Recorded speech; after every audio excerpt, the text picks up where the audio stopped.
Hello, guys. Today we start our MBA Society, and I want to introduce our committee. I'm President Anna Dmitrieva, Vice President Angela, and Vice President Ilya, and we invite us in a very interesting group. Our group about network, about collaboration, about startups and new resource, and how we can improve ourselves from this society. I will invite famous people not necessarily from business area, people from different areas, especially for inspire us and motivating us and teach us. Our first guest will be Anna Kachurets. It's founder and CEO Proper Quit Rus. This is very smart woman. Will tell about startups, about accelerators, about ecosystem in Great Britain. Let's go. Hello, everyone. Thank you for warm introduction. I'm the director and founder of ProperQuid. It's an accounting company. We help technology international startups launch in the UK and overseas. And today we'll talk about Britain's innovative ecosystem. I have entrepreneurship background. I started my business when I was 24 in Russia, and 3 years later I exited it by selling to a logistics company and then moved to the UK. Currently I'm a holder of Tech Nation visa for tech talents, and I've used to have problems with finding all the information in one place about the events, the places, accelerators, people I have to meet in my area. So the presentation will help you to summarize all that information in one place and get a structured data where to find help and support and find money for your business in the UK. You can see on the screen there is a Telegram channel I've recently launched. It's called Tech Station, where I share the knowledge, events, information on acceleration days, on grants, on funding resources you can get in the UK. So it can be very helpful for you to join. It's absolutely free. So a little bit about UK. If we're talking about technology, everyone's thinking about Silicon Valley, but honestly, UK is the third largest innovative ecosystem in the world, and it has more than 180 accelerators and 200 incubators. And you can find that there's a lot of meetup groups in the UK. They are all register in Meetup app or Eventbrite with more than 1 million users worldwide. UK is also the most funded ecosystem in the Europe. It has raised £10 billion in 2019. I mean, UK startups raised £10 billion, which is almost twice as much as in 2018. Of course, if we're talking about UK, the pearl of ecosystem is London. And London in 2019 has become second largest ecosystem in the world. The valuation of the whole technology industry is over 90 billion. And it has overcome like such cities as Beijing, Boston, Tel Aviv. So if you're currently in the UK, in London, and you're thinking about starting a business, you're in the right place and the right time. Why London and UK has become the hub for technology and business? Because it's very easy to do business in the UK. First of all, it takes up to 24 hours just to register your company, and you can do it completely online. You don't have to go anywhere, do any paperwork. There's no bureaucracy at all. Secondly, of course, UK is managed by English law, and English law equals business law. So many countries will with pleasure work with the English company. whether your partners are in Singapore, in China, or in the US. And it's also English company stands for reputation. So many big companies will with pleasure sign contracts with you and do business with you. In the tax concern, UK is pretty much average. It has its plus and minuses. Within the advantages that UK has the smallest dividend tax, although it has quite large income tax. And income tax is progressive, which means the more you earn, the more you have to pay in taxes. So the 0% income tax is applied to salaries up to £12,500 a year. If you earn more, you have to start paying taxes. So the largest income tax applies to a salary of £150,000 a year.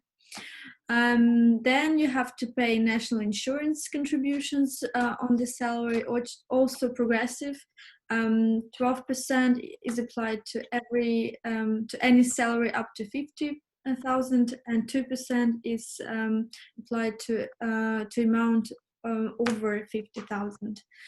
And also 19% profit tax. If we take in the average business with a turnover of £80,000 and, for example, 10,000 profit, you end up paying about 7,200 pounds in taxes per year, which is not a lot.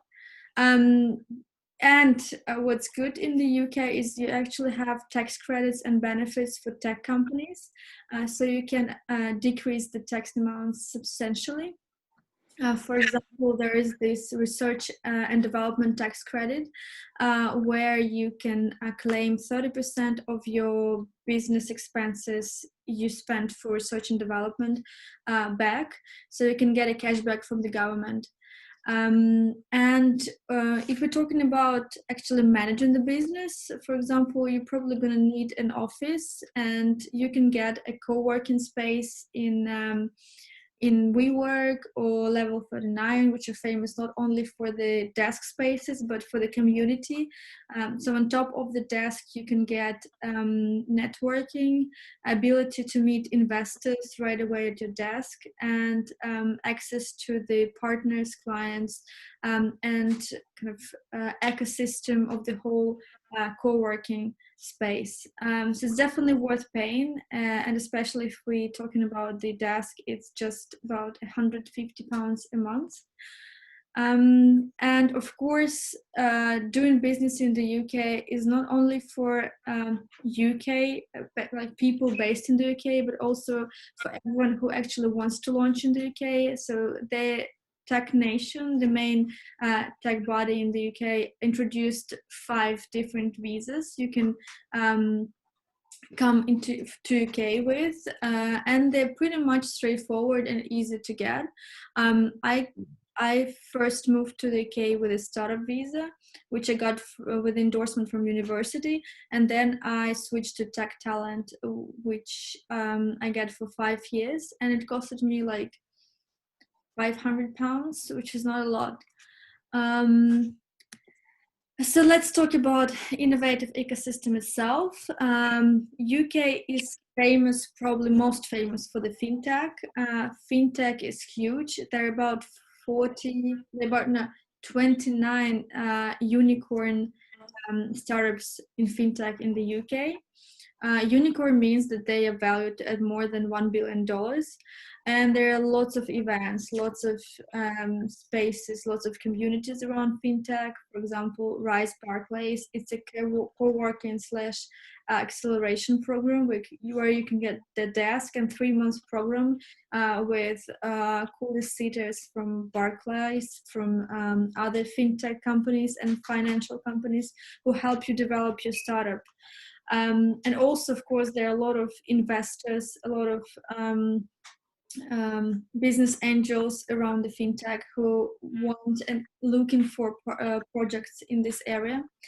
The regulator is FCA, quite loyal. They actually has recently opened a sandbox program for startups who want to launch in fintech. So they help to adhere your project and make your project compliant to the rules and regulations in the UK. And of course, we all know the famous examples of successful startups in fintech like Revolut, GoCardless, OnFida, Monzo. Probably we all use it, most of us.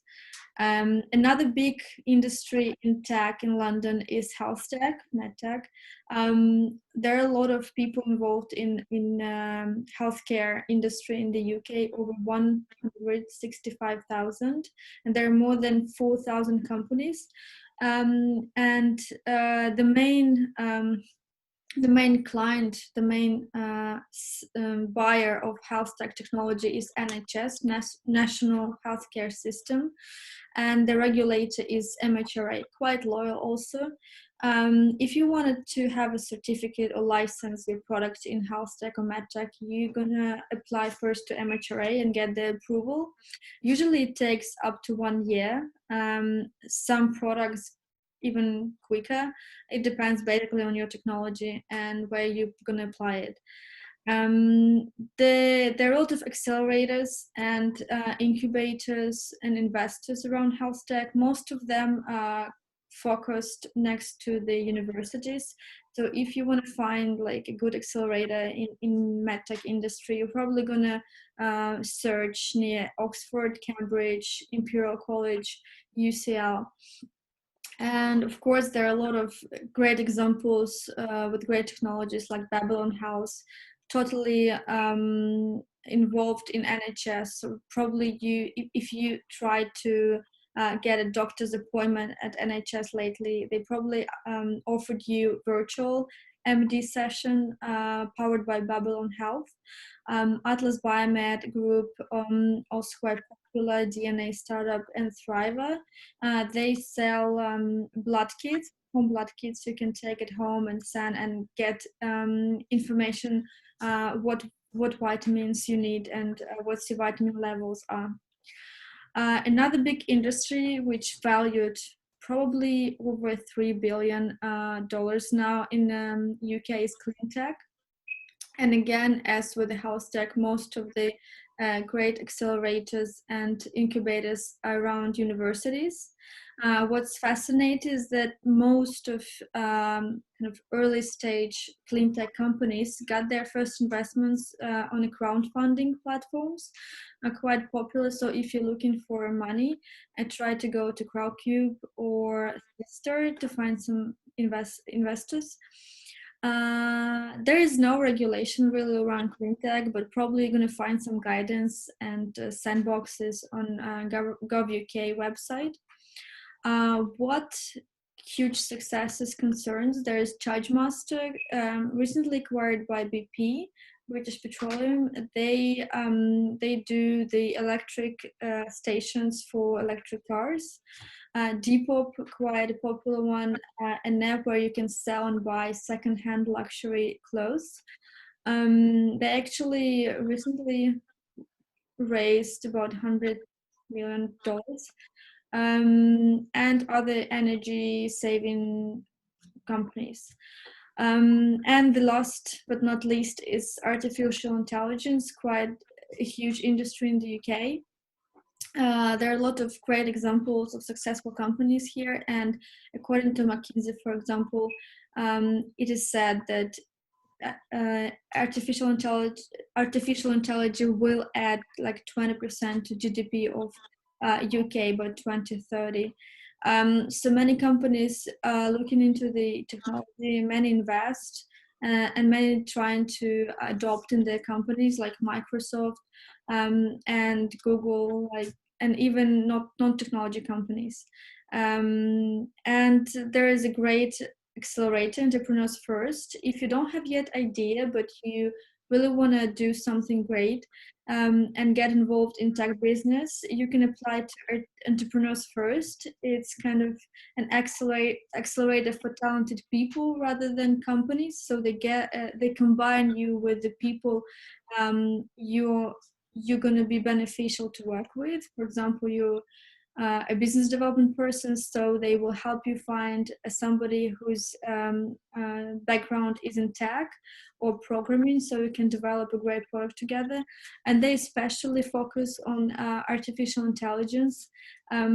These accelerators is funded by Excuse me, Anna. Could you please repeat the name of the company you just proposed to? Which... I'm talking about Entrepreneurs First, the accelerator. They have 6 months program, and the accelerator is funded by Reid Hoffman and like people from PayPal and from LinkedIn, like founders. So on top of the money, you will get great exposure, great networking, and great people to learn from. Really recommend to do so. Of course, every business needs funding. When I started, I really was looking for money, and I was lucky enough to raise $2 million at my like 2 years ago. And there are a lot of opportunities here also. First one is grants. The grants done by government, and you can find Innovate UK and Horizon 2020. You can find those competitions on the websites, like you just Google Horizon 2020 and Innovate UK. Innovate UK invests, like gives basically, because it doesn't take anything from you, from 25,000 to £2 million. It basically depends on the competition and requirements. They have 4 main lines of investment they do. First is production, manufacturing materials. Second, infrastructure. Third, healthcare. And fourth is IT technology. And during the coronavirus times, they have actually launched a new fund to help find technologies who can help treat COVID or do something with the consequences after COVID. And they've invested on average about 50 to 100,000 pounds to a project. And the overall grants given, probably they total 750 million. So they just gave up this money within a few months. Another great place to look for money is accelerators. On top of them, like they usually invest about 100, like 50,000, 100,000 in exchange for 7 to 10% of equity. And they also give you the program, so you kind of go through 3 to 6 months program where you learn how to develop your startup, how to validate your idea, how to get teammates, how to get new first revenue, and they also share their network and partners with you, which is very valuable when you're starting a business, because you probably don't know anyone yet.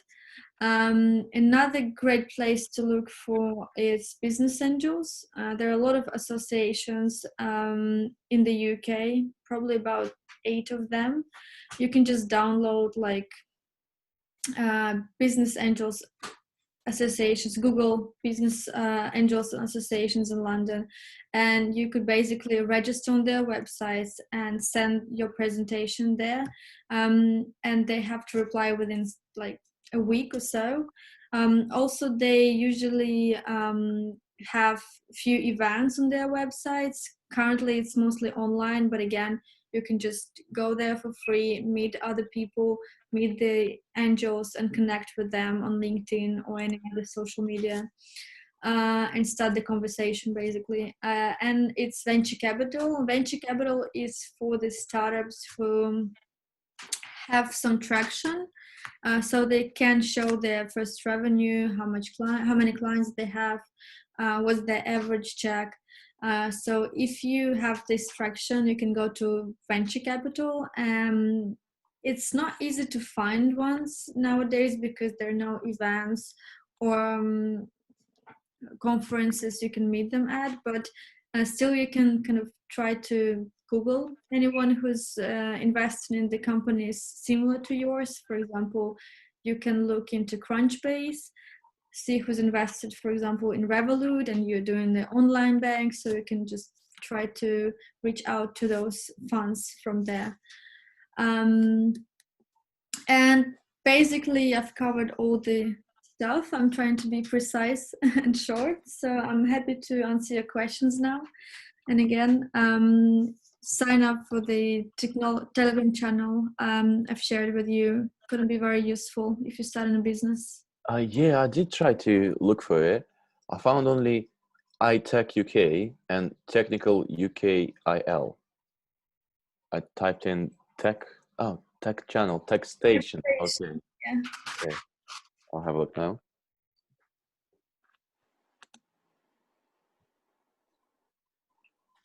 Yeah, that too, yeah? Yeah. Joined. Yeah, I do have a few questions. Anna, do you want to go first? Yeah, I have a question. If I have no British citizenship, I just have BRP card and I'm a student, an international student. Can I ask money from government from start my business, but it's money only for citizenship? Basically, you have to have a British company. So you have to have a British LTD. And then the director in the company has to be a UK resident. By resident, do you mean a visa person or citizenship? It can be a business visa, like if you're tax resident. So if you're a student, I'm not sure you can actually launch a company, register a company by law. Anyone can actually register a company in the UK, even if he doesn't live in the UK. So you can do it if you're, I don't know, Singaporean or Russian or Ukrainian. That doesn't matter. It's just if you want to have access to government money, yes, public money, you have to be somehow connected and pay taxes in the UK. Okay, that crosses my question out. What business did you start in Russia before you sold it out? It was an Uber for logistics, a marketplace where carriers were like, we tried to connect carriers with load, how do you call them? Like companies who shipment companies. Okay, yeah. Okay. And out of all the tech presented fields, out of the four of them, sorry, which one would you actually prefer to get into? When I just came over here, I was largely involved in fintech. There were two companies that help with business development, basically get traction in the UK. But currently I'm doing like accounting, and another my project is in e-commerce. It's place. So it's out of this four, but still a booming and a huge industry, and I'm happy to be there. Cool. I think that covers all my questions. Yeah. Oh yeah, no, actually, due to COVID, you mentioned the office space. That is very convenient to have a ecosystem presenting as an office of your company, where you can have people meetings over. But due to COVID, is it still reasonable to have an office, or is it more better to upload a certain programs where you could link different computers into one workspace by staying in your own homes? Well, it largely depends why you need an office. I personally can't concentrate at home. I need to go out somewhere, just change the environment. And some people need the business office to open a bank account, for example, because currently banks won't open you anything until they see you have a real business. For example, if I'm a businessman who launches a startup of educational, providing knowledge as it packs blocks of data, and I don't really need an office. I have for example, a website where I launch my products, launch my information, and have a subscription fee for certain blocks of information. Do I still need an office in that case, or will that be like a I mean, it's not obligatory. It's not like you need to have an office. It's like, Just a nice tick. yeah. Okay. It's nowadays in coronavirus time, it's very, very difficult to build, improve contact and network only from LinkedIn. Yes. Well, not many options here, right? Yeah, I guess it's LinkedIn. There are online conferences you can go to. But if we're talking about LinkedIn like a year ago, many people just ignored you. But nowadays, it's just so easy to get contact with, Yeah. heads of heads just by, sending a message to him. They're very open now, and there's nothing to do except just being on LinkedIn. So they're very easy and quick to reply, which is a good thing. For example, I was helping my friends. They do this vertical farms, and they needed to contact retailers in the UK. I've basically just added on LinkedIn a few heads of technology from Tesco, Waitrose, and some others, and they replied me within a day, and then we had a call, and maybe they even had a deal. So it's the way you look at the situation. You can see Yeah. full or half empty. Another question towards the technology. How to promote the technology to normal people, to broad, wide client spheres, and because usually technology brings change. It's new, innovative, and people could be sometimes a little bit scared of change. How do you see going around that matter? It depends whether your product is B2B or B2C. If we're talking Mhm. about B2C, you just do something good, just do a valuable product. If it brings value to or like in form of entertainment or Mhm. like finance advantages, they're going to use it. I mean, look at Revolut. People chose this product. People started downloading this app and using this app. You didn't actually need any advertising. The same with iPhone. Yeah, Didn't have yeah, advertising, budget till he dies, basically. yeah. True, true. Yeah. They're gonna use it. They're gonna find out about it. And the best way to expose your like A versions and get first traction is to go to crowdfunding platforms. Or there is a website, Product Hunt. You can just public your product there. So like early adopters who is interested in technology, they're gonna test it, use it, probably even pay for it, and you're gonna get first reviews, and then just get marketing. All right. Wonderful. So you haven't really experienced the problem of people being too skeptical of the technologies.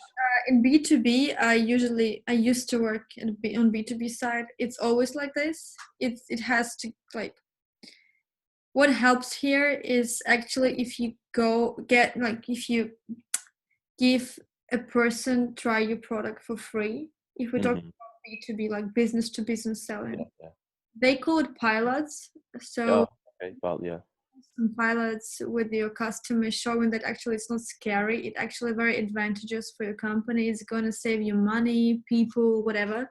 And when they see that and it actually correlates with their KPIs, it's a good combination. They're gonna sign you up. All right. So just Basically, make sure you're doing something valuable. yeah, yeah. What brings value? Okay, that covers all my questions. Anna, So thank you.